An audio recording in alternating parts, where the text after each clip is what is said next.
Okey, Assalamualaikum dan selamat malam kepada pelajar-pelajar biologi tingkatan 5, terutama sekali yang bersekolah di Sekolah Sukan Tunku Mahkota Ismail. So pada malam ini saya akan mengajar sedikit tentang bab 1 tingkatan 5, iaitu bertajuk organisasi tisu tumbuhan dan juga pertumbuhan, yang mana bab ini memfokuskan kepada pertumbuhan bagi tumbuh-tumbuhan sahaja. Okey, terlebih dahulu sebelum kita memulakan sesi PDP online kita kena tahu terlebih dahulu apakah itu yang dimaksudkan dengan organisasi. Organisasi ini bolehlah kita ibaratkan seperti sebelum kita membina satu rumah yang besar, kita mesti ada batu-bata. Dan kemudian batu-bata ini akan membentuk dinding, dan dinding akan membentuk bilik, bilik akan membentuk rumah kita sebiji. So dekat sini kita ada di bahagian unit asas kita, iaitu batu-bata. Sama juga dengan tumbuh-tumbuhan, iaitu dia ada unit asas dia yang kita panggil sebagai sel. Kemudian sel bergabung membentuk tisu. Tisu bergabung membentuk organ, dan organ bergabung membentuk sistem, manakala sistem akan bergabung membentuk organisma. So inilah yang dimaksudkan dengan organisasi. Kita dah belajar banyak juga tentang tisu-tisu tumbuhan, dan kita ada tisu seperti meristem dan kita ada tisu kekal, di mana yang ini saya akan kupas lebih lanjut, lebih dalam kelas yang lain. Tetapi pada kelas malam ini saya ingin membicarakan tentang pertumbuhan-tumbuhan itu tadi, dan sedikit aktiviti yang pernah cikgu jalankan bersama pelajar cikgu pada minggu lepas. Okey, kita tengok slide yang berada di belakang cikgu. Okey, seperti yang awak nampak dalam slide, ini adalah tajuk kita, organisasi tisu tumbuhan. Tidak perlu cikgu cakap lagi. Okey, dekat sini pada minggu lepas, cikgu pernah buat satu aktiviti bersama pelajar-pelajar cikgu, di mana ketika musim PKP ni kita tak dapat bersemuka. Jadi cikgu minta pelajar-pelajar cikgu untuk cari satu batang pokok tumbuh-tumbuhan dan cuba jalankan satu eksperimen di mana kita mengkikis di bahagian luar batang. Kita bukan potong batang, tetapi kita kikis di bahagian luar. Cikgu minta dia buat. Dan cikgu dah explain dah apalah sebenarnya yang mereka lakukan. Mereka pun kena faham apa yang mereka buat, apa yang mereka kikis, apa yang mereka buang. Sebenarnya apa yang mereka buang itu adalah, kalau kita perasan, yang dibuang itu adalah, okey, awak boleh tengok dekat belakang cikgu ni. Cikgu akan pasang highlighter warna merah lah. Ini maksud, awak tengok pada batang kita, ini batang tumbuh-tumbuhan. Dekat bahagian batang ni yang awak kikis tu adalah dia punya bahagian epidermis luar yang awak kikis, dan awak kikis lebih dalam. Cikgu minta sampailah sebenarnya awak akan mengkikis pada bahagian flowem. Awak buang flowem tu. Flowem ni seperti yang awak maklum dan awak sudah belajar pada ketika tingkatan 1 sehingga 3. Flowem ini adalah satu struktur di dalam tumbuh-tumbuhan yang berfungsi untuk mengangkut makanan. Dan manakala partner dia, iaitu xylem, adalah struktur pada tumbuh-tumbuhan yang berfungsi untuk mengangkut air. Memandangkan flowem ini ditugaskan untuk mengangkut makanan dan awak pula mengkikis dia, membuang dia, so apa yang akan terjadi? Sudah tentulah makanan tidak akan dapat diangkut ke bahagian bawah batang. Kerana apa? Seperti yang kita tahu, makanan itu dihasilkan di bahagian daun pada proses fotosintesis. Dan apabila makanan dihasilkan dalam bentuk glukosa dan akan diangkut ke seluruh bahagian tumbuh-tumbuhan melalui batang ni tadi. So dia akan angkut sampai ke sini, dia akan stop. Kenapa dia akan stop? Sebab flowem tadi yang telah awak buang dia. Apabila awak dah buang dia dah tak tahu nak buat apa. So apa yang berlaku pada bahagian atas gelang yang awak potong, dia akan mula membengkak.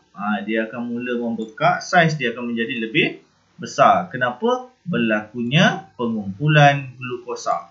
Glukosa berkumpul di bahagian atas gelang dan tidak akan sampai di bahagian bawah. Kenapa? Nanti dia akan tanya, berikan sebab kenapa pembengkakan itu berlaku. Awak boleh jawab, pertama, kerana pengumpulan glukosa di bahagian atas gelang. Yang kedua, kerana bahagian flowem telah dibuang dan makanan tidak dapat diangkut ke bahagian bawah gelang. Okey, itulah sedikit sebanyaklah tentang struktur pada batang daun ni yang berkaitan, iaitu tisu. Yang ni adalah tisu kekal tumbuh-tumbuhan, iaitu phloem dan juga xylem. Okey, kita tengok dengan lebih lanjut lagi. Tisu meristem dan pertumbuhan. Ini yang saya nak kupas pada malam ini, iaitu tentang pertumbuhan pokok. Tisu meristem apex. Apakah itu meristem apex? Meristem apex ni adalah, kalau kita tengok daripada perkataan dia, meristem. Meri ni bermaksud banyak lah kan. Banyak. The more and the merrier kan. Itu peribahasa bahasa Inggeris. Meri ni bermaksud dia sedang giat untuk bertumbuh. Apex ni bermaksud menegak. Dia sedang bertumbuh untuk bertumbuh secara menegak. Iaitu bila kita nak bertumbuh menegak, maka sudah tentu dia akan mula melakukan pembahagian sel di bahagian atas pucuk dan di bahagian bawah, iaitu akar. Menegaklah. Itu yang kita panggil sebagai meristem apex. Meristem apex ni adalah satu tisu yang sedang pesat membahagi. Dekat sini cikgu boleh tunjuk satu video. Cikgu keluar dulu yang ini. So awak boleh tengok di belakang cikgu nanti. Tengok di belakang cikgu, kita ada satu contoh video. Video bagaimana menanam pokok biji benih kacang. Cuba kita tengok. So ini adalah biji benih kacang yang telah tanam. Awak nampak tu? Akar dia pergi ke bahagian bawah. So awak kena tahulah kenapa akar nak pergi bahagian bawah. Nak buat apa kat bawah tu? Ada apa kat bawah tu? Nak mencari sumber air kan? Tetapi boleh tak awak bagi tahu cikgu bagaimana akar dia boleh menjadi panjang sehingga ke bahagian bawah sini? Kenapa? Proses apa ni? Dia sedang melalui proses pembahagian sel yang bernama mitosis, iaitu pada bahagian tumbuhan mana? Pada bahagian tumbuhan yang mana sedang melakukan mitosis? Pada bahagian yang cikgu cakap tadi, iaitu meristem apex. Di hujung akar ni, dekat akar hujung ni, kat sini lah meristem apex, sebab dia sedang membahagi dengan sangat pesat sampai ke bawah. Dah dapat air, okey, lepas tu biji benih dia dapat sumber air, maka sumber makanan yang ada di dalam cotyledon ni tadi akan digunakan untuk pertumbuhan pokok sementara menunggu daun bercambah untuk melakukan fotosintesis. So akhirnya pucuk pertama mengeluarkan daun dan biji benih ini sudah bersedia untuk melakukan fotosintesis. Okey, daun dia pun dah tumbuh. Awak nampak dekat sini? Tadi cikgu tunjuk akar yang membiak ke bahagian bawah, membahagi dan memanjang ke bahagian bawah. Tetapi kini pada hari yang ke-9, pucuk dia pula sudah agak tinggi dan daun sudah terkeluar dan bersedia untuk melakukan fotosintesis dan tidak perlu lagi bergantung kepada sumber makanan yang terkandung di dalam cotyledon. Okey, pucuknya pun sudah, pucuk kena naik atas lah sebab dia nak cari cahaya kan. Fotosintesis kena menggunakan sumber cahaya. So inilah yang dipanggil sebagai meristem apex. Di bahagian pucuk ni, dekat atas ni, kalau awak semua nampak, dia ada satu ni kita panggil meristem apex di bahagian pucuk. Ada dua tempat, di bahagian pucuk dan di bahagian akar. Ini memang sedang pesat membahagi. Ini pesat membahagi nak pergi atas, nak cari cahaya. Kita cepatkan sikit lah ni, hari ke-14. Masih membahagi, masih membahagi. Tetapi awak perasan tak, pokok ni dia membahagi secara menegak sahaja. Pergi ke bawah cari air, pergi ke atas dia cari cahaya. Tetapi dia tidak membahagi secara melintang. Maksudnya dia meninggi. Awak kena bayangkan seperti manusia yang kurus dan tinggi. Dia tak nak melintang, membesar dan melintang kan. Sebab ada tumbuhan yang macam ni, ada tumbuhan yang macam ni. Ini dipanggil sebagai pertumbuhan primer. Pertumbuhan primer, iaitu pertumbuhan secara menegak sahaja. Yang ini tidak melibatkan pembesaran xylem dan phloem. Jumlah xylem dan phloem tidak akan bertambah dengan banyak dan dia tidak akan membentuk satu lapisan berkayu. Kebiasaannya pokok-pokok renek lah. Kita tengok sama je, dia akar tunjang, daun serabut.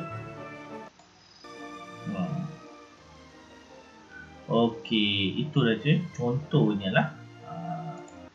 Okey.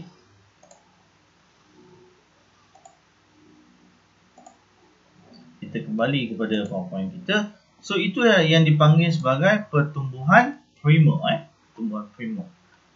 Tetapi kita tengok dulu zon pertumbuhan sel. Yang macam awak nampak tadi dalam video tadi tu, pada bahagian akar yang sedang pesat membahagi ke bahagian bawah untuk mencari air. Okey, tetapi kita tengok akar lah sebab cikgu cerita tentang akar. Awak tengok pada akar di hujung ni, dekat sini lah meristem apexnya yang sedang pesat membahagi. Kita tengok, kita zoom lagi apa yang ada dekat meristem apex ni.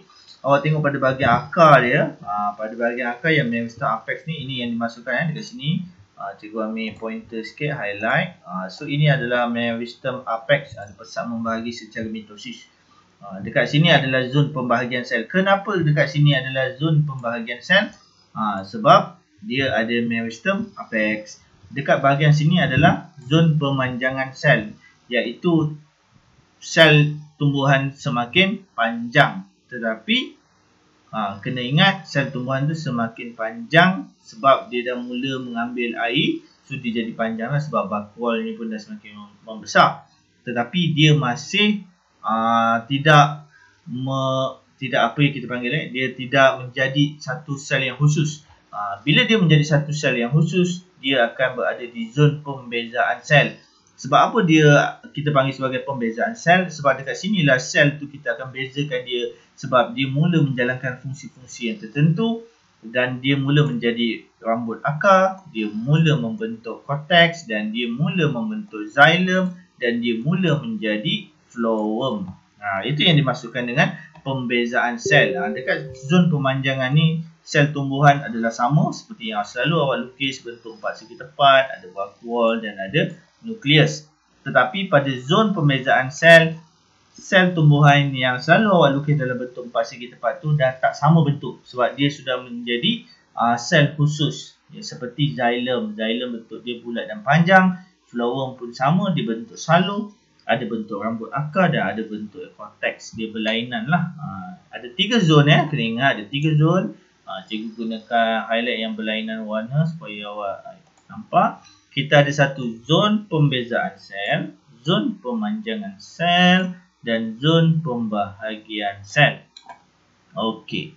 Ini kat bahagian pucuk pun sama. Kita ada zon pada awal zon pembahagian sel pucuk ke atas, ada banyak meristem apex, sebab tu dia dipanggil sebagai zon pembahagian. Dan kita ada zon pemanjangan dan kita ada zon yang ketiga iaitu zon pembezaan, sebab sel tumbuhan sudah mula menjalankan fungsi yang khusus iaitu xylem mengangkut air, phloem mengangkut makanan. Okey. Ni boleh tengok sekali imbas tadi cikgu dah jelaskan.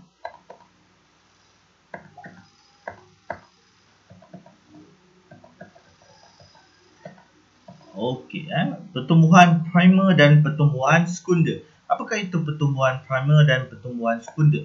Pertumbuhan primer ni adalah pertumbuhan yang berlaku selepas percambahan. Selepas percambahan, maka tumbuhan itu akan pergi ke bahagian bawah. Dia melalui akar untuk mencari air dan batangnya pergi ke bahagian atas untuk mencari cahaya. Yang ini dilakukan oleh meristem apex. Senang cerita, dia berkembang di bahagian atas dan ke bawah sajalah, menegak sahaja. Itu yang dipanggil pertumbuhan primer. Pada hujung pokok saja, pada hujung pokok saja, itu cikgu tekankan sekali lagi, pertumbuhan primer hanya berlaku pada pucuk dan akar sahaja. Yang ini semua untuk pertumbuhan primer. Okey, kita pergi kepada pertumbuhan sekunder. Pertumbuhan sekunder adalah pertumbuhan yang melintang. Dia melibatkan cambium vascular dan cambium gabus. Itu sebab dia panggil pertumbuhan sekunder. Okey. Untuk pertumbuhan sekunder, seperti yang awak tengok dekat depan. Okey, cikgu ada satu video yang cikgu nak tunjuk ke awak. So, kita tengok video sekejap.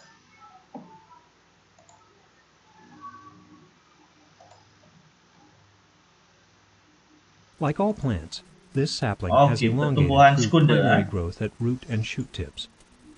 As a woody dicot, it will also increase in girth.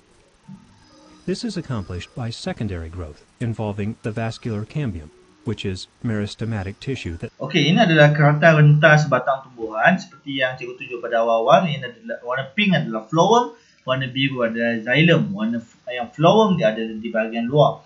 Okey, vascular cambium. Vascular cambium adalah garisan yang inilah. Garisan yang di tengah-tengah ni. Kalau awak perasan dekat tengah-tengah ni pemisah antara xylem dan phloem, ada satu garisan pemisah, itu yang dipanggil sebagai cambium. Vascular cambium. That lies between the xylem and phloem. In a young plant, vascular bundles composed of xylem, phloem, and vascular cambium are distinct from one another. As growth continues, the vascular cambium forms a continuous ring near the perimeter of the stem. As cambium cells divide... Okey, yang ini cikgu cakap tadi, di zoom lagi dalam. Kalau awak nampak dekat sini, yang warna merah tadi adalah phloem, warna biru kat bahagian dalam adalah xylem. Garisan pemisah kita panggil sebagai vascular cambium. Okay. Differentiating cells on the interior side become secondary xylem. And those... Kalau awak nampak dekat sini, tadi kita ada vascular cambium dan kita ada xylem kat sini. Awak nampak xylem sekarang dia dah jadi secondary xylem. Sebab dia dah melakukan pembesaran sekunder, pertumbuhan sekunder. Become secondary phloem. Girth increases as secondary xylem accumulates. The old phloem cells are crushed as the cambium move outwards. Rings are visible in the wood. They are the result of the difference between the large spring wood cells. Okey, nampak tadi? So dekat sini, dekat mana xylem primer? Xylem primer ada dekat bahagian pusat dia lah. Yang ini paling awal. Kemudian awak ada xylem sekunder dekat lapisan yang kedua, yang ketiga, keempat, kelima, keenam, ketujuh, ke-8, ke-9, ke-10, ke-11. Xylem yang paling awal ataupun yang paling latest adalah yang berdekatan dengan cambium vascular. Vascular cambium, line yang warna hitam ini. And the small summer wood cells.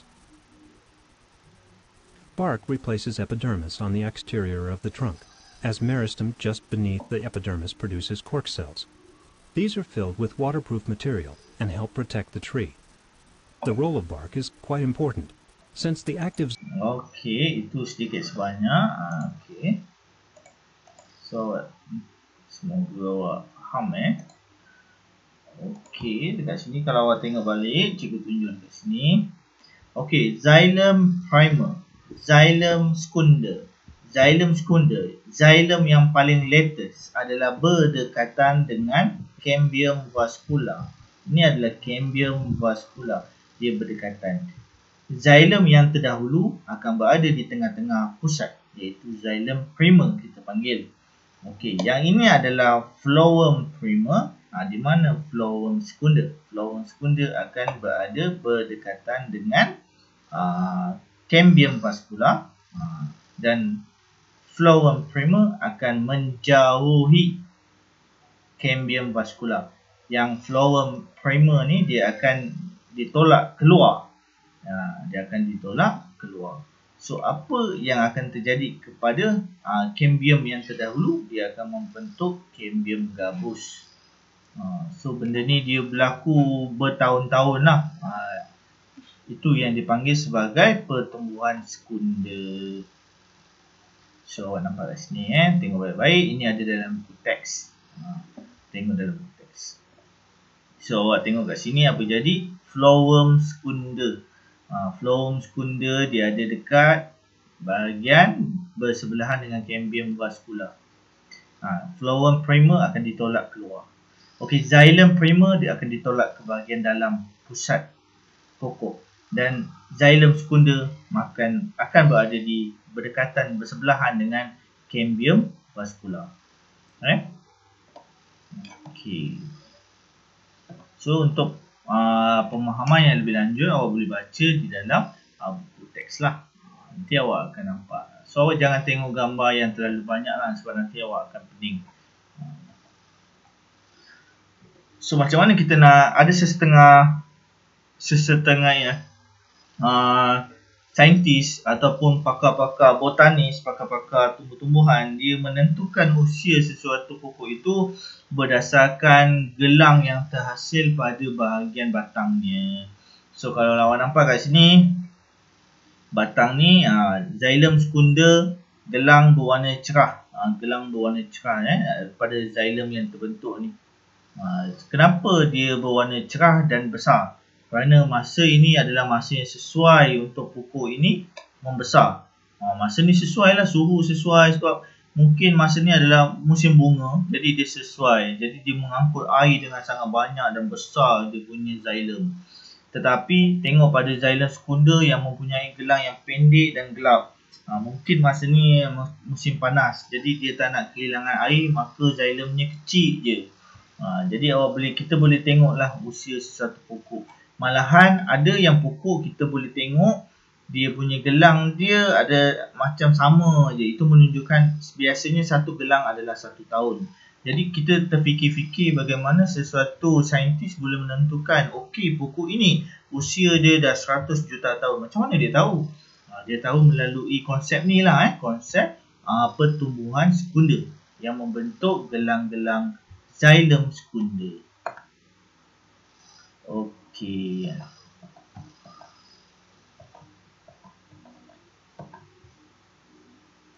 Seperti yang cikgu cakap tadi, awak pun dah sedia maklum, kepentingan pertumbuhan primer yang menegak adalah untuk mencari air dan mencari pucuknya mencari cahaya.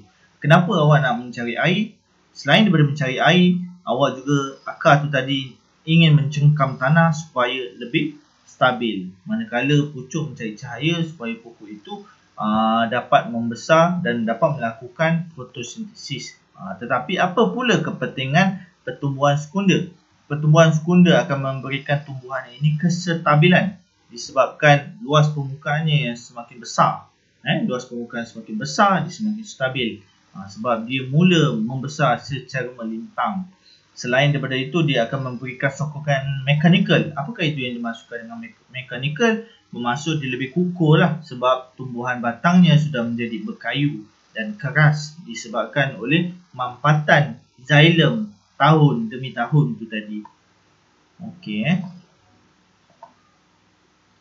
Okey, itulah kepentingan pertumbuhan sekunder. Selain daripada itu, pertumbuhan sekunder juga akan membolehkan kita mendapat manfaat sebab kita dapat manfaat daripada tumbuhan-tumbuhan yang berkayu. Jika dia mengambil masa berpuluh-puluh beratusan tahun, maka dia akan membentuk satu kayu balak yang sangat berharga, di mana sesetengahnya kita gunakan untuk membuat perabot.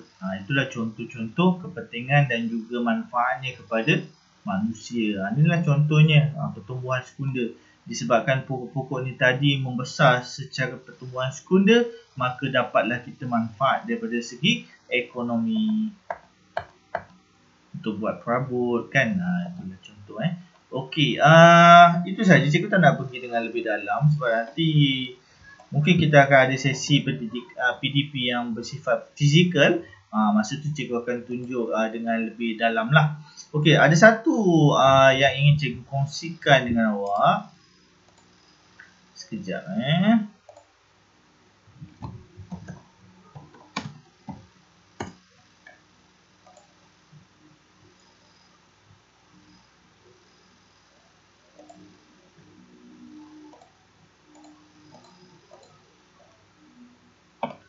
cikgu nak buka buku teks. Sekejap.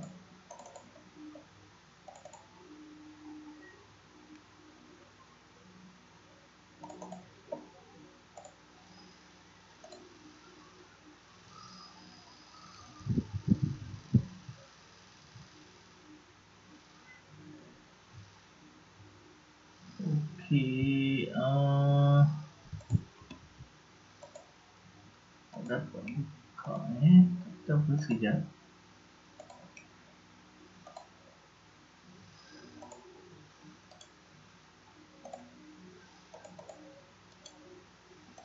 Cikgu cuba sekali lagi. Untuk window capture dan cikgu sharekan.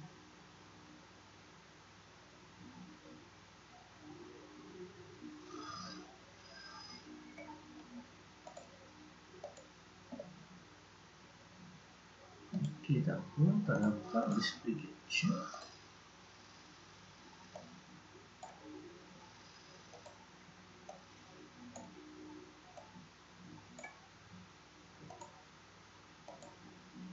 Okey, cikgu display capture untuk buku teks.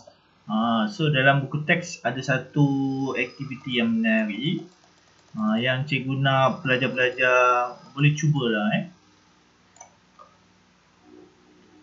Cikgu zoom sekejap, jadikan dia 100%. Okey, dekat sini ada satu aktiviti yang agak menarik yang pelajar-pelajar boleh cuba. Ni dia.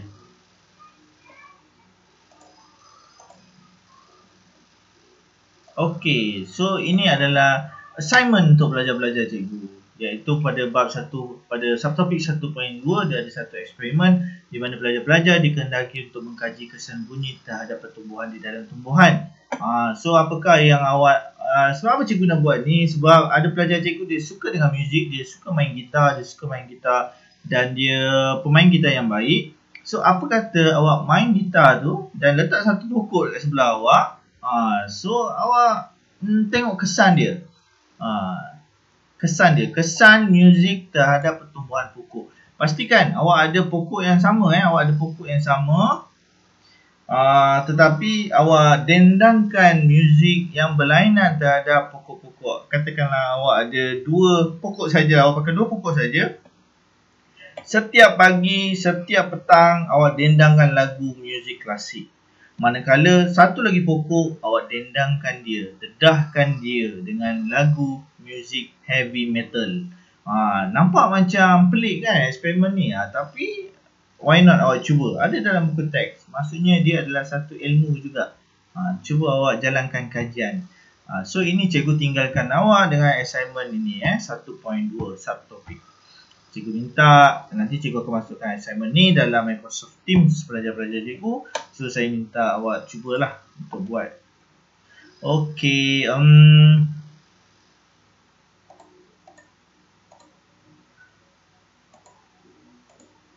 okey, itu saja daripada cikgu untuk malam ni. Semoga bermanfaatlah sesi PDP online cikgu bersama dengan pelajar-pelajar biologi untuk SPM tahun 2021. Kata 5, bab 1, organisasi sel tumbuhan dan pertumbuhan tumbuh-tumbuhan. Okey, kalau ada soalan, sebarang soalan awak boleh kemukakan di bahagian komen pada YouTube channel cikgu iaitu Science Lab Production. Okey, terima kasih banyak kepada semua pelajar-pelajar yang sudi mendengar ceratih ataupun sesi pengajaran online daripada Cikgu Najib. Daripada Sekolah Sukan Tunku Mangkutu Ismail. Okey, sekian. Terima kasih. Wabillahi taufiq wal hidayah. Assalamualaikum warahmatullahi wabarakatuh dan selamat malam semua.